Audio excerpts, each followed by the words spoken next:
Human history is built on a timeline of gradual progression. From hunter-gatherers to agricultural societies, the evolution of human capability is supposed to be slow.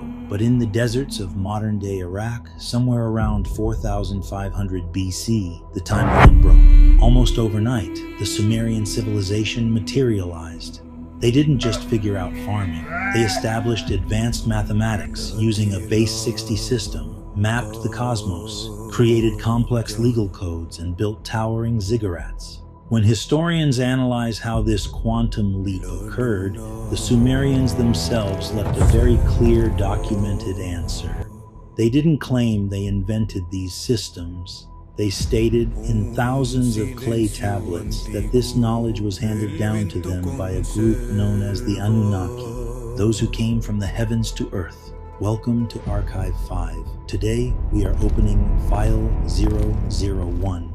We are stripping away the modern mythology to analyze the primary sources, the ancient Sumerian texts. We will examine the motives, the management structure, and the operational protocol of the entities known as the Anunnaki. To understand the Anunnaki, we must first look at the data left behind by the Sumerians. The artifacts recovered from cities like Ur and Uruk don't describe mystical, ethereal gods. They describe a highly structured, almost administrative presence. The Sumerians recorded their history on cuneiform tablets, a system of wedge-shaped marks pressed into clay. In the 19th century, when archaeologists finally deciphered this language, they expected to find primitive folklore. Instead, they found administrative logs, trade receipts, and detailed accounts of an advanced race that governed them. According to the translations, the Anunnaki were not here to be worshipped. They were here on an extraction mission. Earth was, for all intents and purposes, a resource acquisition zone. But where did they come from? The texts point to a planet named Nibiru. According to the Sumerian cosmological model, Nibiru is an anomaly in our solar system, possessing an extreme elliptical orbit that brings it close to Earth only once every 3,600 years. Whether Nibiru is a literal planet yet to be discovered or a misunderstanding of ancient astronomy, the Sumerian records are definitive about one thing. The Anunnaki's homeworld was facing an ecological crisis. According to researchers like Zecharia Sitchin, who spent decades analyzing these texts, Nibiru's atmosphere was deteriorating. The technological solution required by the Anunnaki was the suspension of ionized gold particles in their atmosphere to reflect radiation and stabilize their climate. They needed gold in massive industrial quantities, and Earth had it. The texts describe the arrival of an expeditionary force. This wasn't a spiritual event, it was a logistics operation. The operation was managed by two key figures, effectively acting as the executive directors of the Earth mission. First, there was Enlil, the commander of the atmosphere. Think of him as the chief operations officer. He was strict, objective, and focused entirely on the efficiency of the mission and the chain of command.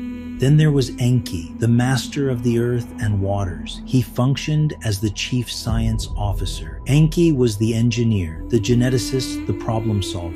Initially, the Anunnaki did not plan to use humanity for labor. In fact, humanity, as we know it, did not exist yet. The mining operations in southeastern Africa were carried out by a lower-tier class of the Anunnaki known as the Igigi. For 40 periods, or shar, a Sumerian unit of time, the Igigi worked in the mines. But the conditions were brutal. The labor was intensive. Eventually, the workforce reached its breaking point. The Sumerian texts document what can only be described as a labor strike. The Igigi rebelled against Enlil's management, burned their tools, and surrounded the command center. The Earth operation was in jeopardy. Without the labor force, the gold extraction would halt. Nibiru's atmospheric repair would fail. A council was convened. Enlil demanded severe punishment for the mutineers, but Enki, the chief science officer, proposed a radical, highly efficient solution.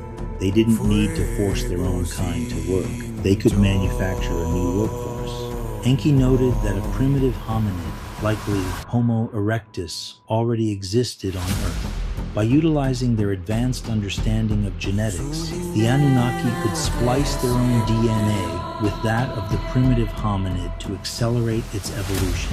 In the texts, they called this new creation the Adamu. The purpose of the Adamu was strictly utilitarian. They were not created to build a civilization. They were created to bear the yoke of the gods, to mine the gold. From a modern perspective, this narrative is staggering. Thousands of years before the discovery of the double helix, ancient clay tablets were describing a process of genetic modification. The Anunnaki engineered humanity to be intelligent enough to follow complex orders and operate tools, but docile enough to remain subordinate. As the mining operations expanded, so did the human population. But from an administrative standpoint, the project began to lose control. Humanity was noisy, erratic, and multiplying faster than anticipated. Enlil, the strict operations manager, viewed the human workforce as a defective product that had outlived its immediate utility. The Sumerian tablets, most notably the Epic of Gilgamesh, which predates the biblical Genesis by over a millennium, describe an impending natural disaster. A massive gravitational event, likely caused by the return of Nibiru, was going to trigger a global catastrophe, a great flood. Enlil saw this as an opportunity for a forced reset. He ordered the Anunnaki to withhold the warning of the impending disaster from humanity. The executive decision was to let the flood wipe the slate clean. But Enki, the engineer who designed humanity, felt a proprietary attachment to his creation. Operating in direct violation of Enlil's protocol, Enki secretly contacted a human named Ziusudra, the Sumerian equivalent of Noah. He provided him with the schematics to build a submersible vessel and preserve the genetic seed of Earth's species. When the floodwaters finally receded, Enlil discovered that humanity had survived. The texts state that eventually an agreement was reached. The Anunnaki realized that attempting to eradicate humanity was futile.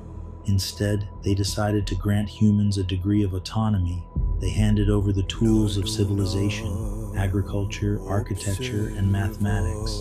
The Anunnaki left Earth, leaving behind an infrastructure and a genetic legacy that defined the modern world. Are the Sumerian texts the literal history of an extraterrestrial corporate operation? Or are they merely an elaborate mythological framework created by early man to explain their own rapid advancement? The data is there. The interpretations are yours. If you want to continue exploring the origins of civilization, classified protocols, and the architecture of the unknown, ensure you are subscribed to the archive. This concludes File 001. We will open the next file soon.